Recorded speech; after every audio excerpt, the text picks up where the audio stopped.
Yun, congratulations mga boss. Meron na kayo na kumpra, ha? Yes. Congrats po. Awat muna tayo sa saglit, ha? Awat muna tayo sa work.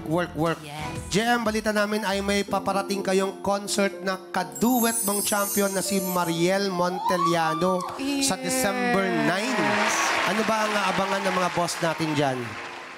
Ayan, syempre more kantahan, ayan, no? And may mga pa-surprise din po ng konti. Alam mo, ang daming kinikilig sa inyo ni Ay, Mariel. salamat po. Thank you. Alam mo, isa na ako dyan, Kuya Yani. Kaya kanina, tinatanong niya ako kung ano yung sinasabi ko. Nung nag-OBB, tas nandun siya sa likod, hinahanap ko si Mariel.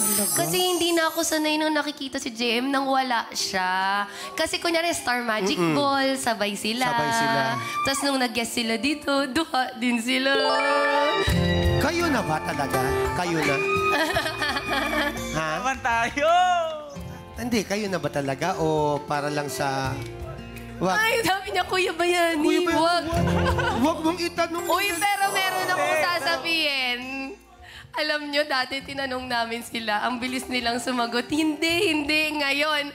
Kuya Bayani, Bayani, wag.